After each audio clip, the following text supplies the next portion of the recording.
नहमदुहु व नुसल्ली व नुसल्लिमु अला रसूलिहिल करीम। अम्मा बाद फ़ाऊज़ु बिल्लाहि मिनश शैतानिर रजीम। बिस्मिल्लाहिर रहमानिर रहीम। क़ालल्लाहु तआला फ़ी कलामिहिल मजीद अल बुरहानिर रशीद वल फुरक़ानिल हमीद। लौ अंज़लना हाज़ल क़ुरआना अला जबलिन लरअयतहु ख़ाशिअम मुतसद्दिअम मिन ख़शियतिल्लाह। सदक़ल्लाहु मौलानल अज़ीम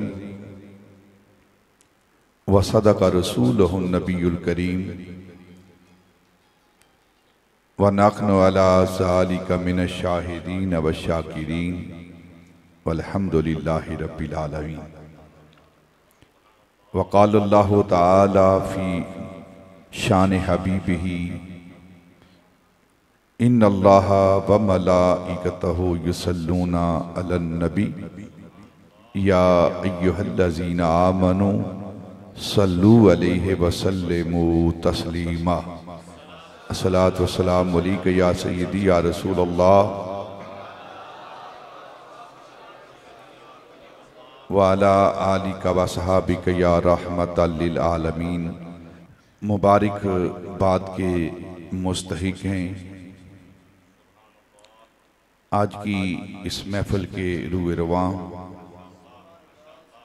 इस मस्जिद के बानी मुबानी हमारे इंतहाई मोहतरम इज़्ज़त माब जनाब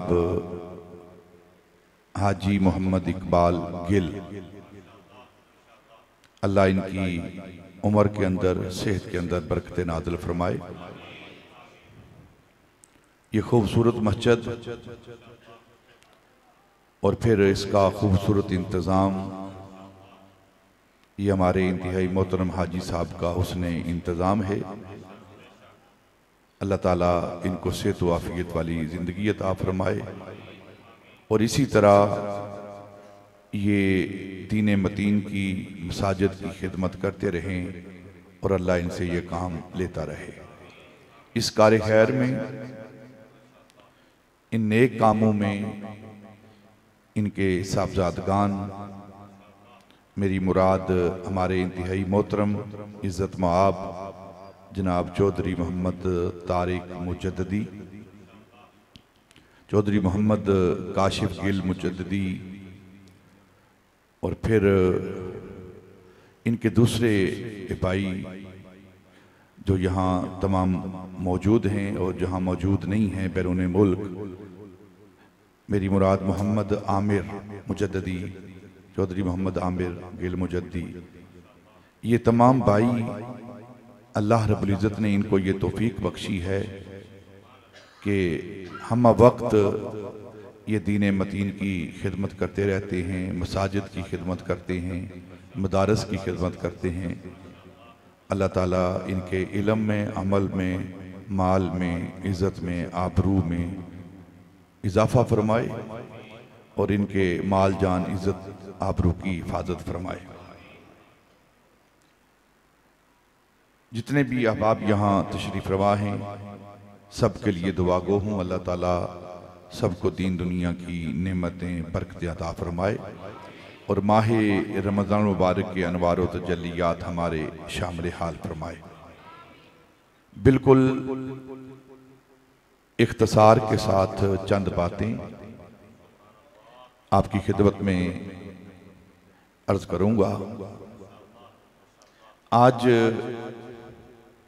बहम्दिही ताला ख़त्म कुरान की ये महफ़िल पाक है। तरावी के अंदर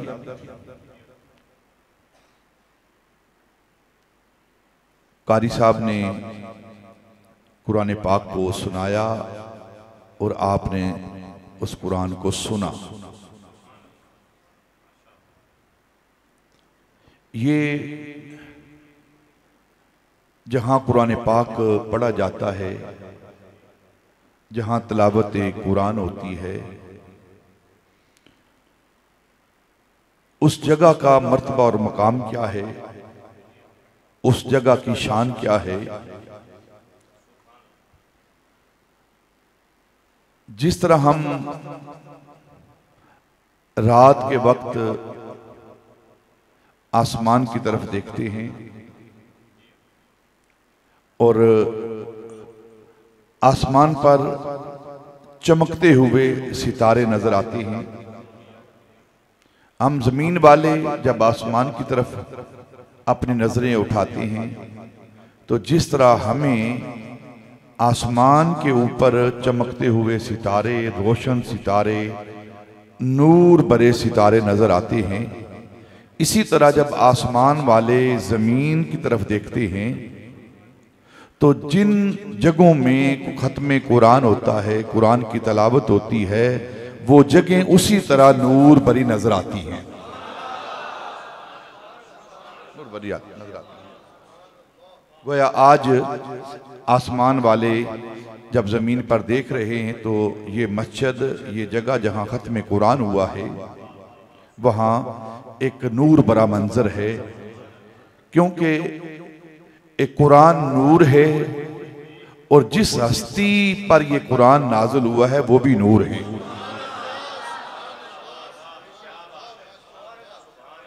और जो कुरान लेकर आया है वो भी नूर है, और जिस रात में कुरान आया है वो रात भी नूर वाली रात है, और जिस महीने में ये कुरान आया है वो महीना भी नूर वाला महीना है। माहे रमजान मुबारक नबी पाक सल्लल्लाहु अलैहि वसल्लम ने इसके इब्तिदा में खुतबा दिया।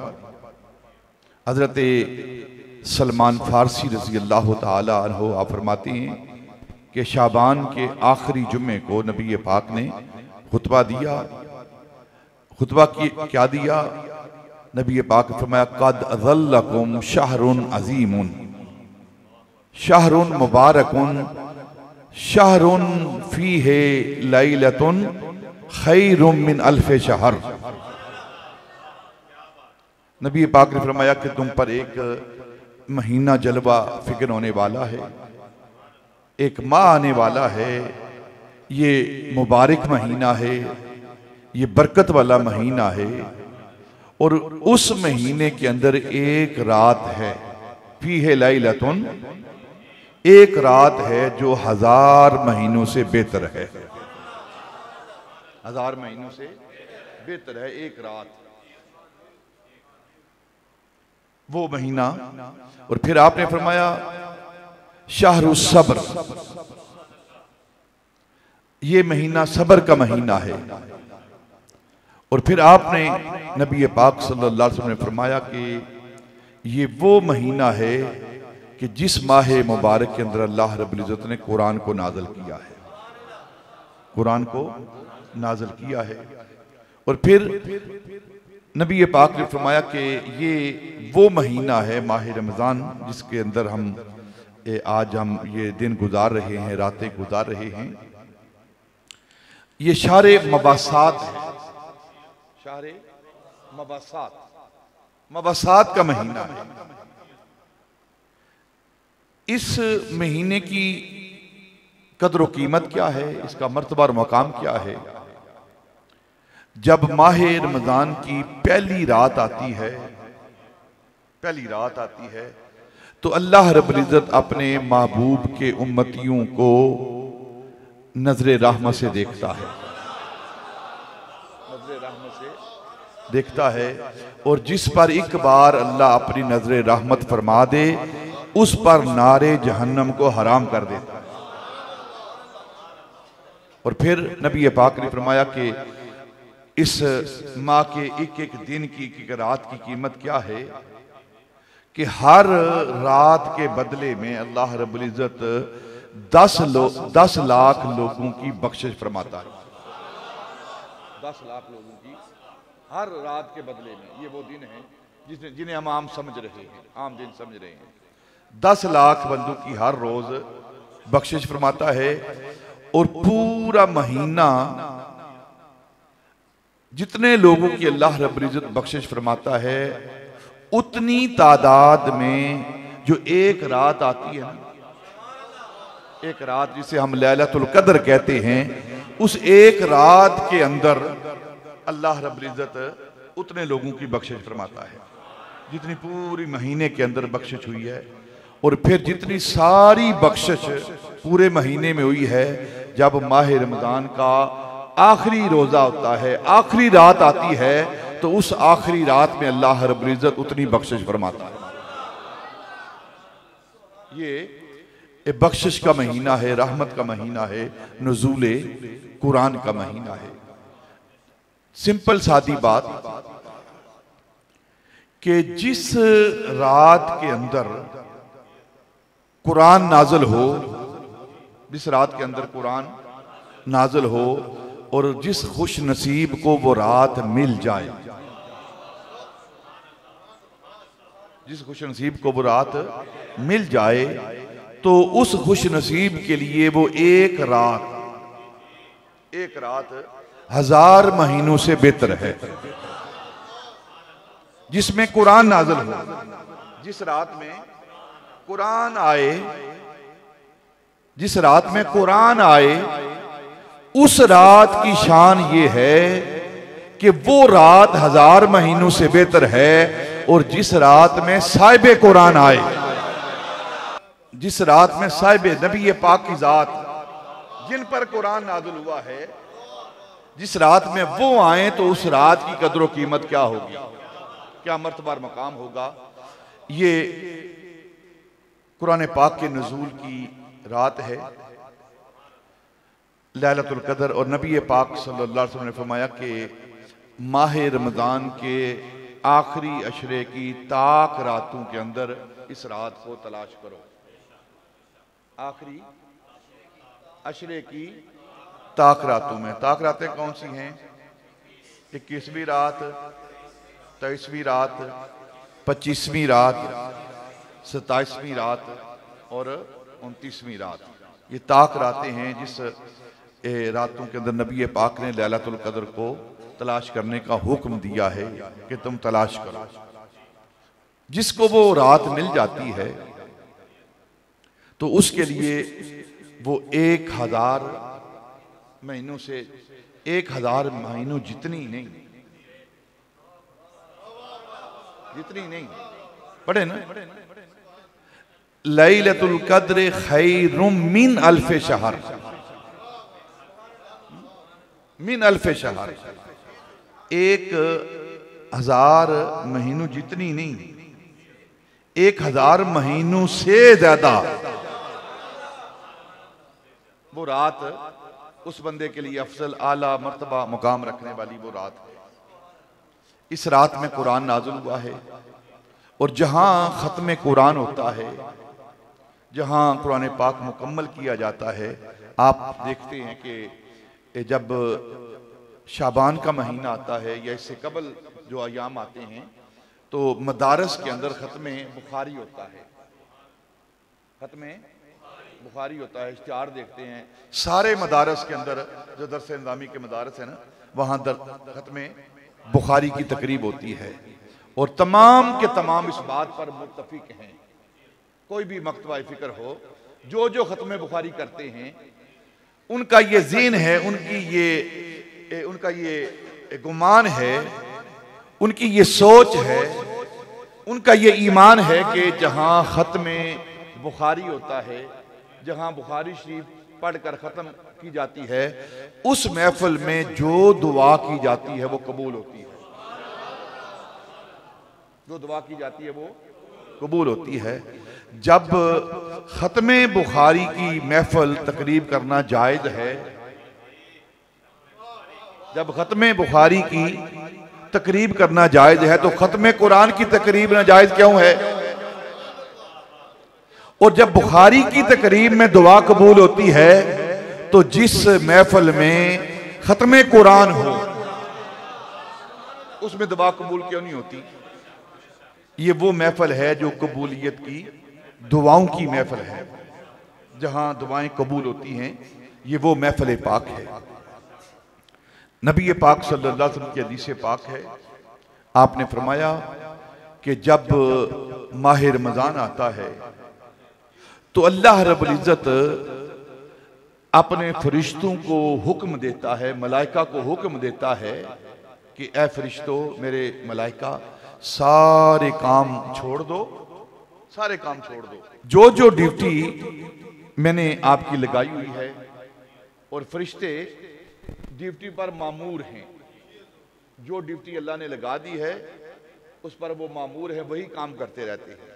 लेकिन जब माह रमज़ान आता है तो अल्लाह रब्बुल इज़्ज़त फरमाता है कि तुम सारे काम छोड़ दो। या अल्लाह क्या करें?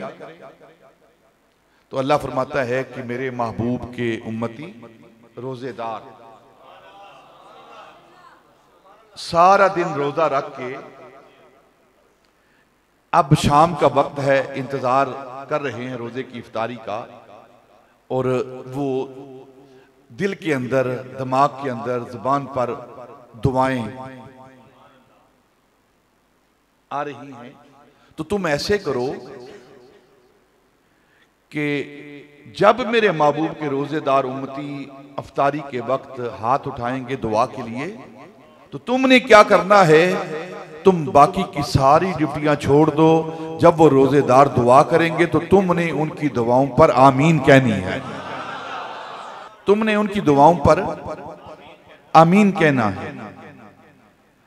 जब रोजेदार रोजा अफ्तार करता है तो उस वक्त उसकी दुआ पर फरिश्ते आमीन कहते हैं। और हदीस में आता है कि जब खत्मे कुरान होता है, खत्मे कुरान होता है, सुनन दारमी की ये हदीस पाक है कि जिस महफिल में कुरान पाक खत्म होता है, जब इख्तिताम को पहुंचता है तो उस महफिल में जो दुआ होती है, अल्लाह रब्बुल इज़्ज़त अपने 40,000 फरिश्तों को हुक्म देता है,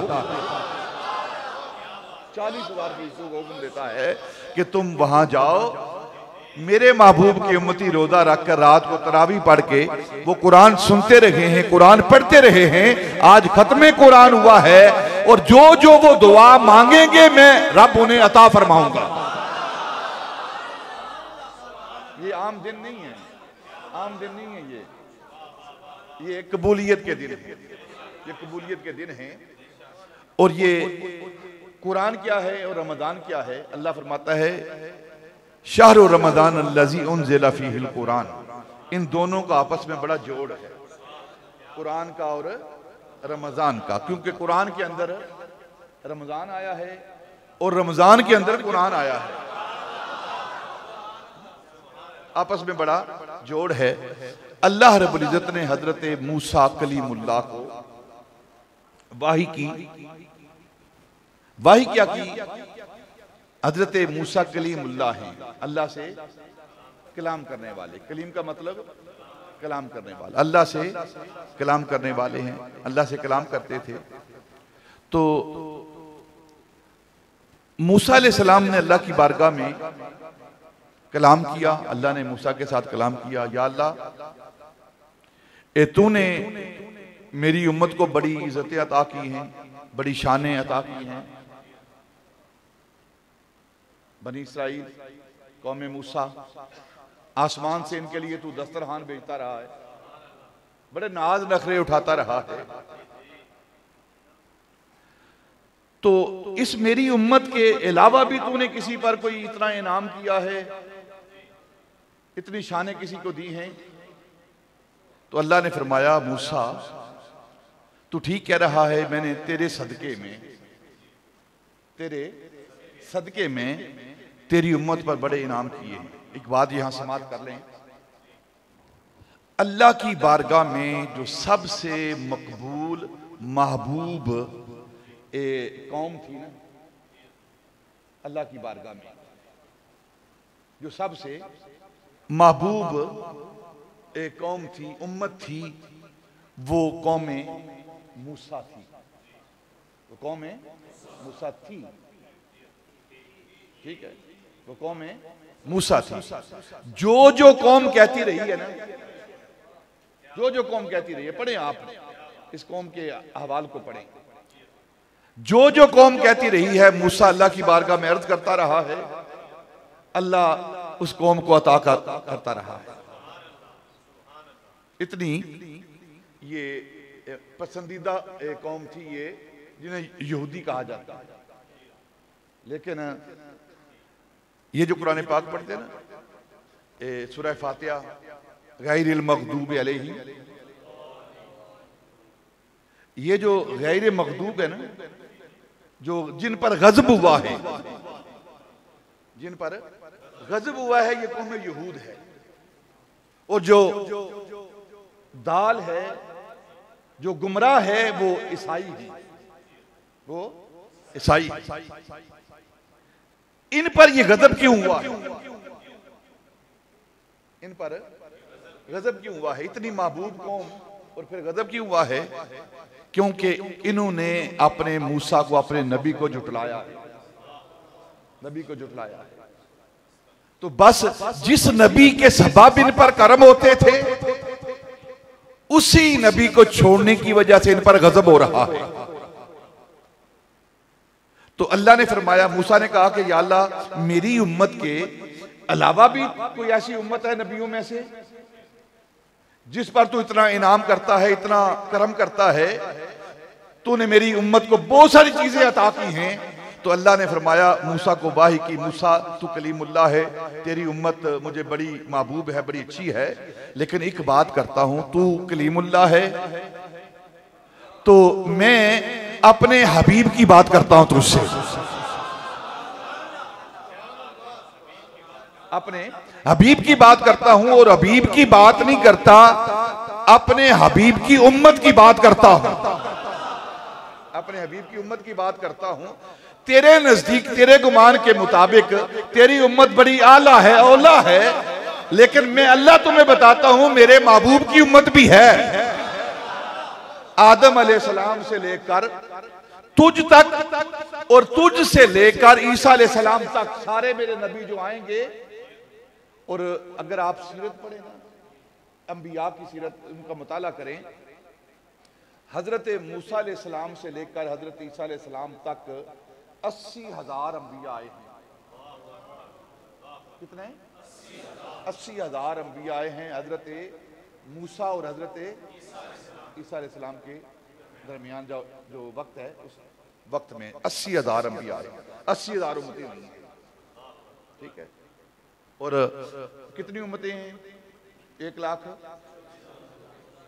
जितने अंबिया आए हैं उतनी उम्मतें हैं। 1,24,000 उम्मतें हैं। 80,000 मूसा और ईसा के दरमियान आई हैं। अल्लाह ने फरमाया कि आदम को मैंने उम्मत दी है, नूह को मैंने उम्मत दी है, फिर सारे नबियों को मैं उम्मत देता रहा हूं। सारी उम्मतें अच्छी हैं, आला हैं, औला हैं, लेकिन 2 चीजें हैं मूसा जो मैंने किसी उम्मत को अता नहीं की। 2 चीजें। तू कहता है मैंने बहुत सारे इनाम किए हैं तेरी उम्मत पर, लेकिन 2 चीजें मैंने आदम अलैहिस्सलाम से लेकर ईसा अलैहिस्सलाम तक किसी उम्मत को अता नहीं की। वो 2 चीजें मैंने अपने महबूब की उम्मत को अता की हैं। 2 चीजें अपने महबूब की उम्मत को अता की हैं। और वो 2 चीजें कौन सी हैं? अल्लाह ने फरमाया, एक नूरे कुरान और दूसरा नूरे रमजान। एक कुरान का नूर और दूसरा रमजान का नूर। ये 2 चीजें इस उम्मत को मिली है। न किसी और उम्मत को कुरान मिला है, न किसी और उम्मत को रमजान मिला है। रमजान भी हमारे और कुरान भी इससे में आया है। ये ऐसी उम्मत है। और फिर सारी उम्मतें नबियों की, जिन्होंने नबियों पर ईमान रखा है, ईमान लाए हैं, ईमान पर खात्मा हुआ है, सारी आला की आला हैं। लेकिन जो उम्मत मुहम्मदिया है, इस जैसी कोई उम्मत नहीं है। इस जैसी कोई उम्मत नहीं है।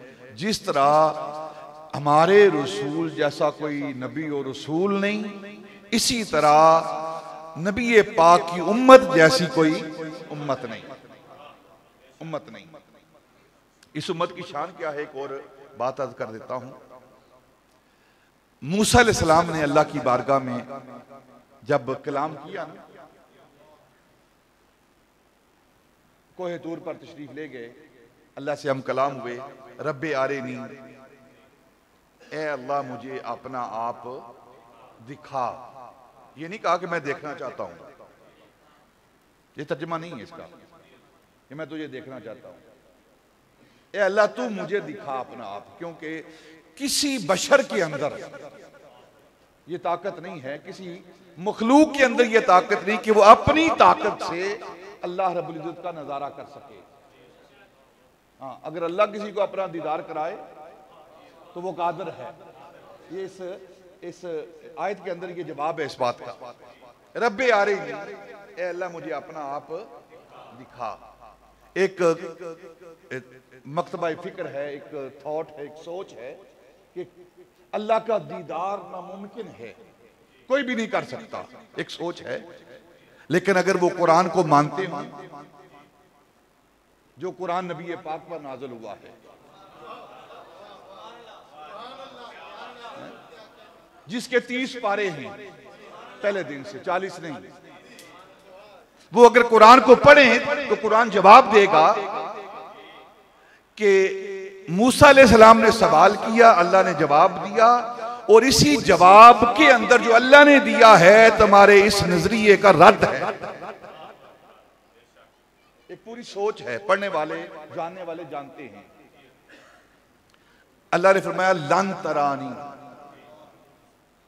लन तरानी, तू मुझे नहीं देख सकता। इसके अंदर जवाब है ना। अगर कोई भी ना देख सकता होता ना, अल्लाह फरमाता कोई भी मुझे नहीं देख सकता, किसी बशर के अंदर, किसी मखलूक के अंदर यह ताकत नहीं। हजरत अल्लामा इस्माइल हकी रहमतुल्लाह ताला अलैह, आपने एक यहां बड़ी खूबसूरत बात लिखी है। आप बुला लाया, आपने ये बात लिखी है कि जब मूसा अलैहिस्सलाम ने अल्लाह की बारगाह में अर्ज की ना, रब्बी आरिनी, ए अल्लाह मुझे अपना जलवा दिखा, अपना दीदार करवा, मैं तुझे देखना चाहता हूं, तू अपना दीदार मुझे करवा। तो अल्लाह ने कहा मूसा अलैहिस्सलाम से, ए मूसा, यतीम का माल खाना हराम है, यतीम का माल खाना हराम है। अर्ज की या अल्लाह रब्बे आरिनी, जवाब आया यतीम का माल खाना हराम है। रब्बे आरिनी, या अल्लाह मुझे अपना आप दिखा। अल्लाह ने फरमाया यतीम का माल खाना हराम है। या अल्लाह मैं तुझसे तेरा दीदार मांग रहा हूं, तू मुझे मसले बता रहा है, तू मुझे मसले बता रहा है कि यतीम का माल नहीं खाना चाहिए, यतीम का माल खाना हराम है। अल्लाह ने फरमाया कि जो मैं तुम्हें कह रहा हूं इसी के अंदर जवाब है तेरा। ये जो तू दीदार मांग रहा है ना मूसा, ये तेरा हिस्सा नहीं, ये दुर्रे यतीम का हिस्सा है। जवाब दिया जा रहा है कि लन तरानी, तू नहीं देख सकता, मेरा नजारा करने वाली कोई और आंख है, कोई और आंख है। ये मेरे महबूब का हिस्सा है। और फिर कैसा कैसा दीदार किया है खुद अल्लाह रब्बुल इज्जत। जब नबी पाक ने अल्लाह रब्बुल इज्जत का दीदार किया, मूसा अलैहिस्सलाम ने सिर्फ जलवा देखा। अच्छा मूसा, मैं दुआ रद्द नहीं करता किसी की, और फिर तू तो मेरा कलीम है। एक नजरिया, मैं छोटी छोटी बात कर रहा हूं ताकि हमारे जो सवाल दिन के अंदर आते हैं वो साथ साथ क्लियर होते जाएं कि अल्लाह रब्बुल इज्जत दुआएं सुनता नहीं है, रद्द कर देता है, कबूल नहीं करता। अल्लाह किसी की दुआ को रद्द नहीं करता, किसी की दुआ को। ये उसकी शान के लायक ही नहीं कि अल्लाह किसी की दुआ को रद्द कर देना। हत्ता के अगर शैतान भी अल्लाह से दुआ करता है तो अल्लाह उसकी दुआ को भी रद्द नहीं करता, उसकी दुआ को भी रद्द नहीं करता। आप कहेंगे कहां लिखा है कुरान के अंदर? कुरान के अंदर जब अल्लाह ने फरमाया ना फरिश्तों को आदम को सजदा करो, ठीक है, तो सब ने सजदा किया इल्ला इबलीस अबा वस्तकबरा वकाना, ठीक है। जब इसे रांदा दरगाह कर दिया गया तो अब शैतान ने अल्लाह की बारगाह में दुआ की, या अल्लाह एक अर्ज है, एक दुआ करता हूं। अल्लाह ने मैं हाँ कर, क्या क्या मांगता है तू? या अल्लाह मुझे मोहलत दे क़यामत तक, मोहलत है ना, मुझे मोहलत दे। अल्लाह ने फरमाया हाँ, तू क्या करेगा मोहलत लेकर? लउग़वियन्नहुम अजमाइन, मैं तेरे सारे बंदों को अजमाइन, लउग़वियन्नहुम अजमाइन, तेरे सारे बंदों को मैं गुमराह कर दूंगा। साथ ही ख्याल आया कि नहीं, इल्ला इबादकल मुखलसीन, लेकिन जो इखलास वाले होंगे ना उन्हें मैं गुमराह नहीं कर पाऊंगा। अल्लाह ने फरमाया जा तुझे रोजे जज़ा तक, क़यामत के दिन तक तुझे मोहलत दी। अब शैतान दुआ कर रहा है, अल्लाह उसे मोहलत दी है कि नहीं दी? जब शैतान की दुआ अल्लाह रब्बुल इज्जत रद्द नहीं करता तो अपने महबूब की उम्मतियों की दुआओं को रद्द करेगा? महबूब की उम्मतियों की दुआओं को। और फिर जब महबूब के उम्मतियों की दुआओं को रद्द नहीं करता तो महबूब की दुआओं को कैसे रद्द करेगा वो? बुखारी पढ़ना आसान है, समझना मुश्किल है। हाँ जी, कहते 2 दुआएं कबूल होगी, तीसरी रद्द कर दी गई। रद्द नहीं की गई, वो आपके करतूत आपको दिखाए गए हैं, ठीक है ना? हाँ, जो हमारे करतूत है ना वो हमें दिखाए गए हैं, रद्द नहीं की गई वो दुआ कि आप कैसे करतूत करोगे। और फिर करतूत करने के बावजूद जो हम करतूत करते हैं ना, जो बुरे अमल करतूत करने के बावजूद फिर अल्लाह फरमाता है बेशक तुम्हारे करतूत बुरे हैं, तुम्हारे अमल बुरे हैं, लेकिन मेरा महबूब तो सोना है ना, मैं तुम्हारे करतूतों को देखूं या अपने महबूब के चेहरे बद्दुआ को देखूं?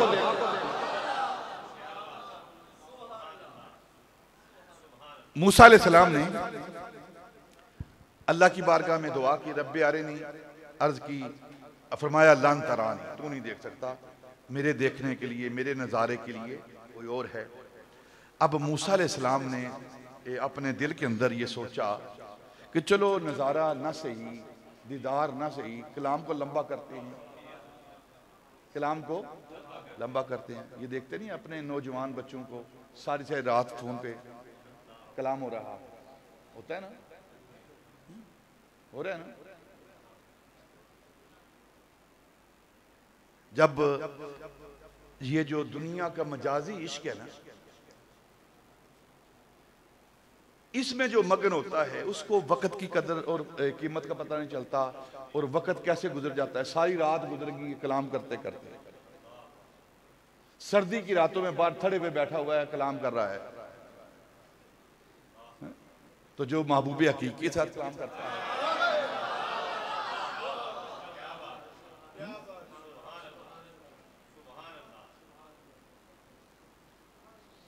अब ख्याल किया कि चलो कलाम को लंबा करते हैं। कलाम करने में लुत्फ आता है, बात करने में लुत्फ आता है, इसीलिए एक मसला शरा का बता दूं आपको, गैर महरम के साथ ना कलाम करना मना है। क्यों मना है?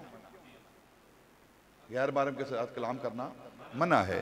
जब इंसान कलाम करता है तो कलाम के बाद उसको देखने की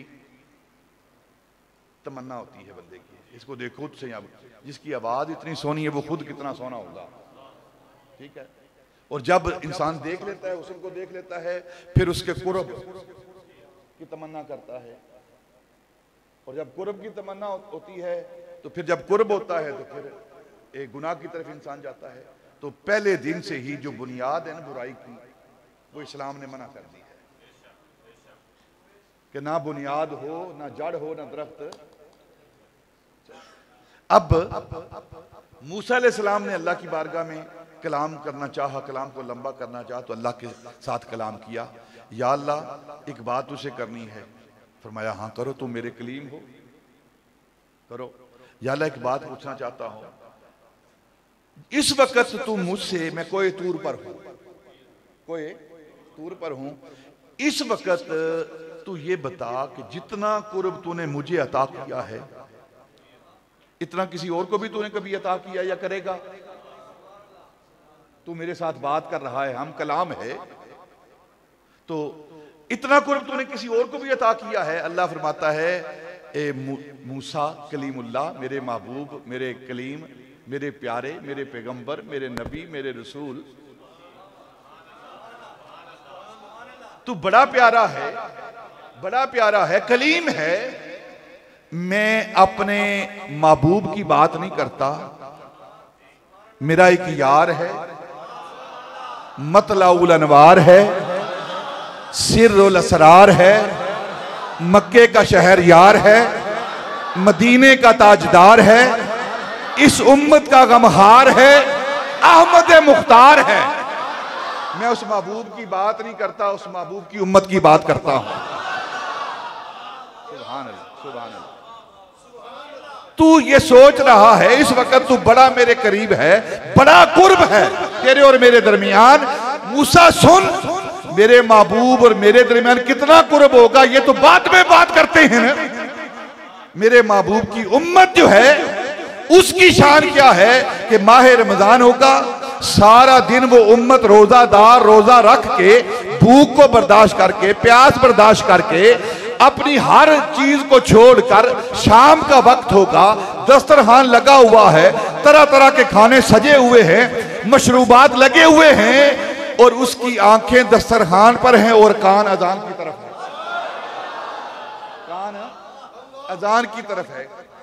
एन उस वक्त जब आंखें दस्तरखान पर, मन चाह रहा है, दिल चाह रहा है कि वो पानी ठंडा पिए, प्यास है, भूख लगी हुई है, लेकिन वो खामोश है, इंतजार कर रहा है कि कब इज़्न हो, कब इज़्न हो रोजा खोलने का, इफ्तार करने का, और कान अजान की तरफ लगे हुए हैं। मूसा इस वक्त तू मुझसे हम कलाम है और तेरा और मेरा बड़ा कुर्ब है, लेकिन मुझे अपने खुदा होने की कसम, अपनी रुबूबियत की कसम, इस वक्त तू मेरे बड़ा करीब है, लेकिन मैं खुदा तुम्हें बताता हूं कि इस वक्त तेरे और मेरे दरमियान 70,000 पर्दे हैं। इतना कुर्ब होने के बावजूद 70,000 पर्दे हैं। और जब मेरे महबूब का गुनहगार रोजेदार उम्मती अफ्तारी के वक्त वो हाथ उठाकर, कान लगाकर इंतजार कर रहा होता है, उस वक्त महबूब के उम्मती और मेरे दरमियान एक भी पर्दा नहीं होता, एक भी पर्दा नहीं होता। ये रोजेदारों को इतनी शान मिलती है, महबूब के रोजेदारों को इतनी शान है। कोई देर में ये सवाल है कि मूसा की शान कम हो गई, मूसा की शान, ये सवाल ना देर में आ जाए फौरन कि मूसा, कोई कितना बड़ा बड़ा वली हो, आलिम हो, कुतुब हो, अबदाल हो, गौस हो, उताद हो, कोई ताबी हो, गौसे आजम, हत्ता के सैयदना उवैसे करनी रजी अल्लाह तआला की जात, कोई गैरे सहाबी, कोई गैरे सहाबी, सहाबी के कदमों की खाक के बराबर नहीं, कोई गैरे सहाबी, सहाबी के, और सहाबी कौन होता है? सहाबी कौन होता है? जिसने एक बार मोहब्बत की नजर से, प्यार की नजर से, ईमान की नजर से हजरत मोहम्मद मुस्तफ़ा को अल्लाह का नबी मानते हुए, जानते हुए नहीं, जानते हुए नहीं, मानते हुए एक बार ये कहा है कि तू अल्लाह का रसूल है, अल्लाह का नबी है, बस उसके बाद फिर सारी जिंदगी मुलाकात ना भी हो, एक लम्हा, एक बस ये 1 मिनट 2 मिनट की बात हुई है, और फिर उसके बाद मुलाकात नहीं हुई, और उसका खात्मा इसी हालत में, इसी अकीदे पर हो गया है। तो अब कायनात का कोई फर्द जो सिहाबी नहीं, गैर सिहाबी है, वो सारी रात उठकर मुसल्ले पर खड़ा रहे, दिन को रोजा रखे, रात को शब्बेदारी करे, और सारी उम्र जितनी भी उसकी उम्र है, 100 साल है, 1000 साल है, उसके 1000 साल की इबादत, 900 साल की इबादत, 100 साल की इबादत, शब्बेदारी करना, रोजे रखना, इबादतें करना, सब कुछ उस सहाबी के एक लम्हे के बराबर नहीं, एक लम्हे के बराबर नहीं। हत्ता कि उस गैरे सहाबी के सारी जिंदगी की सांसें, जो अनफास वो ले रहा है ना, उस सहाबी की एक नफ्स, एक सांस के बराबर नहीं। ये मर्तबा है सहाबी का। और फिर सारी दुनिया की सांसें इकट्ठी की जाए ना, नेक लोगों की अनफास उनके इकट्ठे किए जाएं, और सहाबा के सारे अनफास इकट्ठे किए जाएं, तो किसी नबी के एक नफ्स, एक सांस के बराबर नहीं। ये मर्तबा है नबियों का, कोई नबी के बराबर नहीं हो सकता। गैर नबी, कोई गैर नबी के बराबर नहीं हो सकता। लेकिन अल्लाह रब्बुल इज्जत अपने महबूब के उम्मतियों की शान बता रहा है। ये कॉन्सेप्ट क्लियर हो गया कि नहीं हो गया? सवाल जो ज़हन के अंदर आया है, ताकि ये सवाल ज़हन से माफ हो जाए कि ये उम्मत नबियों से भी बढ़ गई है, क्योंकि नेगेटिव थॉट जो है, सोच वो ज़्यादा डेवलप हो रही है। बुरी बात जल्दी अखज़ की जाती है, अच्छा नतीजा कबूल नहीं किया जाता, क्योंकि ये सारी मीडिया जो है ना आजकल का, वो यही सिखा रहा है। को थोड़ी सी बात किसी को नजर आई है तो फौरन फिर उसके पीछे जा गया है। ये सहाबा का मर्तबा और मकाम क्या है, अल्लाह ने कैसा उनको मर्तबा दिया है कि कोई गैर सहाबी उसके कदमों की खाक के बराबर नहीं हो सकता। हजरत अब्दुल्ला बिन मुबारक रजी अल्लाह ताला अन्हु, क्योंकि ये भी अकीदे की बात है, हजरत अब्दुल्ला बिन मुबारक रजी अल्लाह ताला अन्हु से किसी ने सवाल किया कि हजरत उमर बिन अब्दुल अजीज, हजरत उमर बिन अब्दुल अजीज कौन है? जिनके दौर को उम्र सानी कहा जाता है, जो सैयदना उमर फारूक रजी अल्लाह अन्हु का दौर था ना, इस्लाम का सबसे रोशन, बावकार और हर तरफ फतूहात के डंके बज रहे थे, अदल व इंसाफ के डंके बज रहे थे। वो दौर अगर किसी दौर में वापस हुआ है तो वो हजरत उमर बिन अब्दुल अजीज का दौर है, उनका दौर है वो, उन्हें उम्र सानी कहा जाता है। किसी ने सवाल किया कि हजरत उमर बिन अब्दुल अजीज अफजल हैं या हजरत अमीर मुआविया रज़ी अल्लाह तआला अफजल हैं? हजरत अब्दुल्ला बिन मुबारक, ये अब्दुल्ला बिन मुबारक कौन है? इमाम बुखारी से पहले अमीर अल मोमिनीन फिल हदीस इन्हें कहा जाता था। ये कुछ सिर्फ दरवेश सूफी नहीं, अल्लाह करने वाले नहीं थे। अमीर अल मोमिनीन फिल हदीस हजरत अब्दुल्ला बिन मुबारक को कहा जाता था, इमाम बुखारी से कबल। तो उनसे सवाल किया कि हजरत उमर बिन अब्दुल अजीज अफजल हैं या हजरत अमीर मुआविया रजी अल्लाह तआला अन्हु? तो आपने फरमाया तू क्या एक कंपैरिजन कर रहा है, क्या बात पूछ रहा है?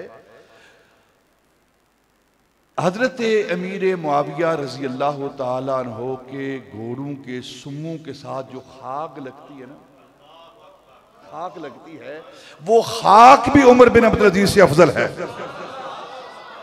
वो खाक भी उमर बिन अब्दुल अजीज से अफजल है। वो खाक भी क्यों? आपने फरमाया कि वल आदियाति दबहन फल मूरियाति कदहन फल मुगीराति सुबहन फअसरन बिही नक़न। ये आयात सहाबा के घोड़ों की शान में नाज़िल हुई है।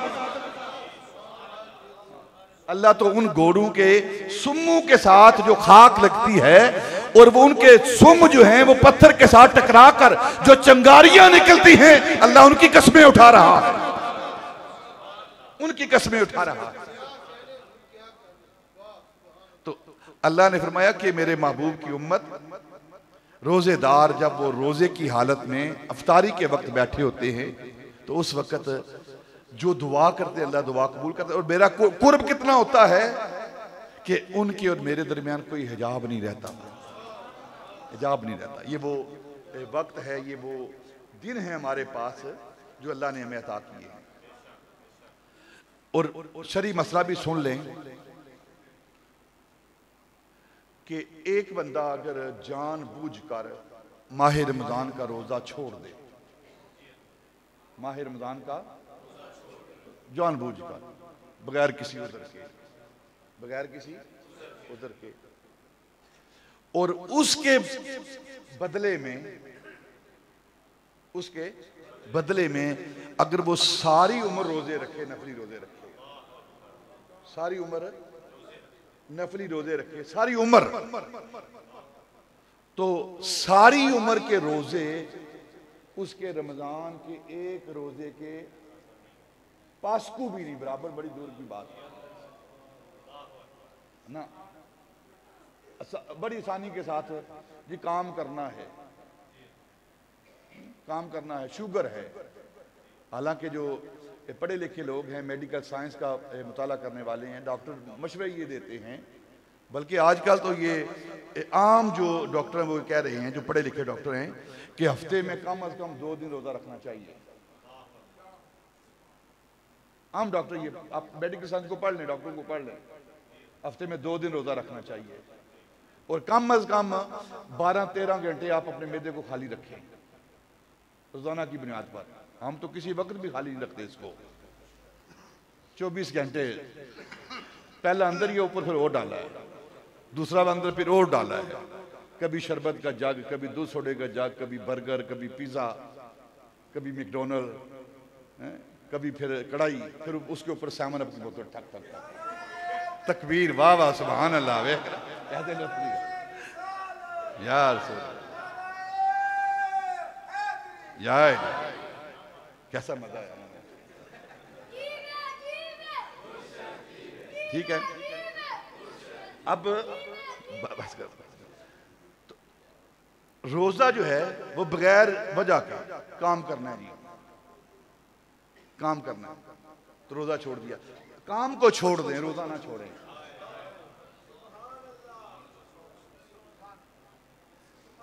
मैं एक क़िबला आलम सिराजुल आरिफीन आपकी एक बात सुनाता हूँ आपको।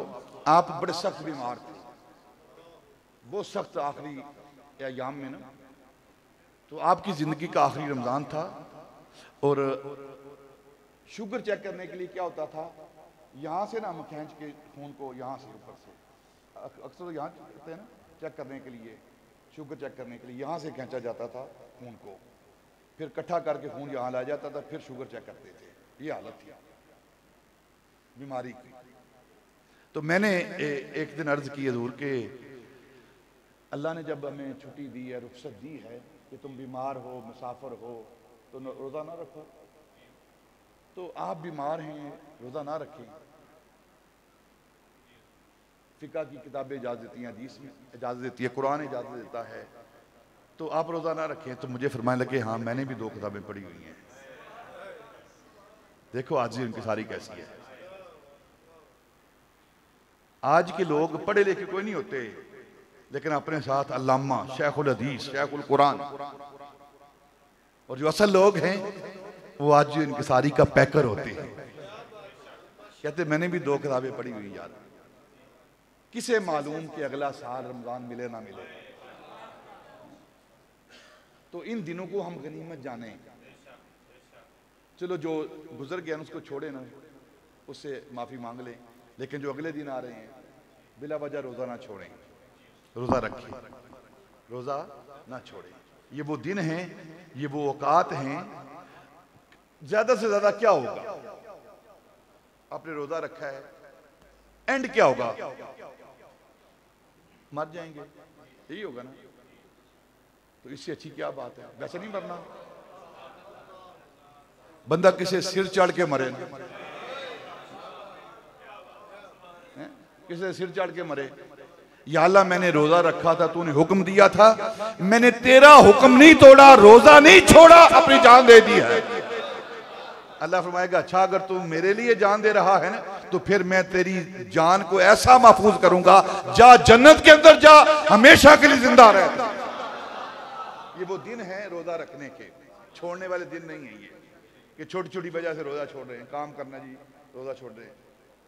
और फिर सारी चीजें कुरान पाक पढ़े ना, अगर तुम बीमार हो रोजा छोड़ दो, अगर तुम सफर पर हो रोजा छोड़ दो, सारी चीजें बताने के बाद ना फिर अल्लाह क्या कहता है, इन तसूमु खैरुल लकुम,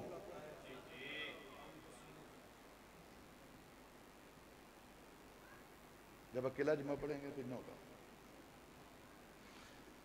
हाँ, इन्ना अन्ना का जो, हाँ जी, इन तसूमु खैरुल लकुम, हाँ अगर तुम ए मुसाफिर हो, तुम बीमार हो, फिर भी तुम रोजा रखती हो, तो ये तुम्हारे लिए खैर है, खैर है, फिर ये खैर है। अल्लाह कह रहा है ये तुम्हें छुट्टी तो दे रहा हूं, रुखसत तो दे रहा हूं, लेकिन खैर मैं भी दो जमात पढ़ेंगे, बाकी जो मर्जी कहना, लेकिन दो जमात मैं भी पढ़ेंगे। ये सरफीना भी बात हो रही है, सरफीना भी बात कर रहे थे, इन्ना अन्ना की बात जो है वो कर रहे हैं, इन कहना कि अन्ना कहना है। रोजे हम ना छोड़ें, कुरान पढ़ें, तिलावत कुरान करें। बुजुर्गों ने फरमाया कि अगर कोई बंदा अल्लाह से कलाम करना चाहता है और अगर कोई ये चाहता है कि अल्लाह उससे कलाम करे, तो बुजुर्गों ने फरमाया कि अगर कोई बंदा ये चाहता है कि वो अल्लाह से कलाम करे तो वो नमाज पढ़े। वो क्या करे? नमाज पढ़े। नमाज में अल्लाह से कलाम हो रहा है। अल्हम्दुलिल्लाह रब्बिल आलमीन अर्रहमानिर रहीम मालिकी यौमिद्दीन इय्याका नअबुदु व इय्याका इहदिनस सिरातल मुस्तकीम।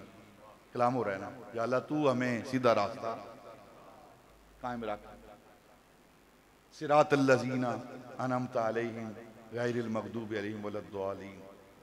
ये कलाम हो रहा है।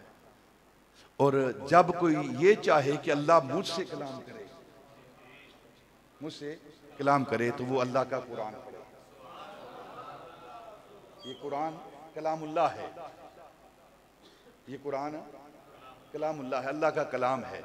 तो गोया जब आप कुरान पढ़ रहे हैं तो गोया अल्लाह रब्बुल इज्जत से, चलो डायरेक्ट वैसे हम डायरेक्ट वाले है ही नहीं, हम तो वैसे ही वसीले वाले हैं। महबूब के वसीले से अल्लाह हमसे कलाम कर रहा है। तो रमज़ान के अंदर कुरान पढ़ें और रोज़े रखें, कसरत के साथ कुरान पढ़ें, नमाजें पढ़ें। एक नमाज का सवाब डबल नहीं, 10 गुना नहीं, 100 गुना नहीं, 700 गुना बढ़ा दिया जाता है। 700 गुना बढ़ा दिया जाता है। 1 रुपया आपने अल्लाह की बारगाह में दिया तो गोया 700 गुना उसको बढ़ाकर आपके नामे अमाल में दर्ज कर दिया गया है। एक रोजे की बात होगी, एक और बात कर देता हूं, ज़कात के पैसों की। अगर किसी पर ज़कात वाजिब हो जाती है, फर्ज हो जाती है, एक एग्जाम्पल और एक मिसाल दे रहा हूं कि 100 रुपया उस पर ज़कात, ये मिसाल दे रहा हूं मैं, 100 रुपया उस पर ज़कात फर्ज हुई है और उसने 99 दिए हैं, 1 रुपया रोक लिया है। उन ज़कात के पैसों में से 1 रुपया रोक लिया है। अब उस 1 रुपये के बदले में, इवज में, अगर वो अरबों रुपया, करोड़ों की बात नहीं हो रही, अरबों रुपया वो अल्लाह की राह में सदका खैरात करता है, तो उसका अरबों रुपया 1 रुपये के बराबर नहीं है। आप सोचेंगे वो देखो अरब रुपये हैं उधर, तो नफल जो है वो फर्जों के बराबर हो सकता है कि आप 100 नफल पढ़ के कहें कि ये फजर की 2 जो फर्ज रखते हैं उनके बराबर हो सकता है, वो माफ होगी नहीं। कभी भी नहीं। तो ये ज़कात फ़र्ज़, माह रमज़ान के रोज़े फ़र्ज़ हैं। तो जब फ़र्ज़ हैं तो फिर नफल जो है वो फ़र्ज़ों के बराबर नहीं हो सकते। तो हमें अपनी ज़िंदगी के अंदर इन मसाइल को जानना चाहिए और फिर इन पर अमल करना चाहिए। हम सारी उम्र इसी तरह सुस्त और गफलत की ज़िंदगी ना गुजारें। आइंदा रमज़ान किसको मिलेगा किसको नहीं मिलेगा अल्लाह जानता है। और उम्मत की अक्सरियत सहाबा में से वो इस बात पर उनका मुत्तफिक हैं, इजमा है, इत्तिफाक है, जो मर्जी कह लें कि 27वीं रात ही लैलतुल कद्र है। तो बाहर वो जीटी रोड के ऊपर एक साइड पे पार्क के अंदर ताश लेकर सारी रात खेलें हम, वो ऐसी रात है खेलें जाकर बाहर, या फिर सारी रात उधर चेजअप में या किसी मार्केट में घूमकर एक सूट खरीदें, शायद वो पहनना नसीब ना हो। ठीक बातें कर रहा हूं कि नहीं मैं? उससे बेहतर है कि वो रात हम अल्लाह की बारगाह में गुजारें, अल्लाह के घर में गुजारें, किसी मजलिस में जाकर, किसी महफिल में जाकर बैठकर। और हर साल आपके मरकज़ में एहतमाम किया जाता है इसका। दुनिया इस्लाम के अजीम कुर्रा वो आपके मरकज़ में तशरीफ़ लाते हैं। फिर नामवर नात खान हज़रात वो आते हैं। फिर रात के आखिरी पैर दुआ की जाती है, लोगों का इज्तिमा होता है। किसी एक नेक बंदे जो बख्शा हुआ है उसके सदक़े में हमारी भी बख्शिश जाती है। तो उस रात आप अपने मरकज़ दरगाह हज़रत अबुल बयान पर तशरीफ़ लाएँ, रात वहाँ गुजारें। सीरी का इंतज़ाम इंशाल्लाह होगा अपने मरकज़ में, यहाँ या मस्जिद कुबा में इंतज़ाम करना चाहते हैं वहाँ करें, लेकिन घर के अंदर गफलत की ज़िंदगी ना गुजारें। हाँ, अगर आप चाहते हैं और आपका दिल लगा रहता है घर के अंदर तो अच्छी बात है, आप घर के अंदर अकेले इनफरादी कर लें, इनफरादी इबादत कर लें। लेकिन यदुल्लाह अल जमात, बरकत ज्यादा जमात में है। नमाज घर के अंदर भी पढ़ लें हो जाएगी, लेकिन जमात के साथ। क्यों जमात के साथ, क्यों इज्तिमा में? कि एसी एक के लिए लगता है, एसी मसलन यहाँ एसी लगाया जो आई साहब ने अपने लिए, तो जो नमाजी आएगा उसको भी ठंडक पहुंचेगी। तो इतने बड़े इज्तिमा में शायद अल्लाह रब्बुल इज्जत किसी एक पर अपनी रहमत करे। हम इस काबिल नहीं है कि वो हम पर रहमत करे, लेकिन किसी एक नेक बंदे पर उसने रहमत की है, तो अब उस एक नेक बंदे के सदके में सब पर रहमत हो गई है। तो ये रात गफलत वाली रात नहीं है, गफलत वाली सोकर गुजारने वाली रात नहीं है। ये जागना है, बेदार रहना है। अगर किसी ने अपने वक्त बेदार करने हैं तो फिर इस रात को अंदर वो बेदारी करे, शब बेदारी करे, अल्लाह का कलाम सुने, नबी पाक की नात सुने, फिर उसके बाद अल्लाह की बारगाह में रो कर गिड़गिड़ा कर दुआ करे। तो पता नहीं फिर ये लैलतुल कद्र आए या ना आए, वो तो आएगी लेकिन हम हूं ना हूं। तो इसलिए ये गुजारिश है आज की रात का प्रोग्राम। मैं बारे दीगर आखिर में फिर अपने इंतहाई मोहतरम हाजी मोहम्मद इकबाल गिल साहब, मेरे बड़े मोहतरम हैं, मेरे बुजुर्ग हैं, ये बड़े हैं मेरे, अल्लाह इनकी सेहत के अंदर बरकत नाज़िल फरमाए, इनको इनके बच्चों को अल्लाह सलामत रखे, आप सबको अल्लाह सलामत रखे। आप इस मस्जिद को आबाद करते हैं, अल्लाह आपको आबाद करे, शाद करे। वमा अलैना इल्लल बलाग।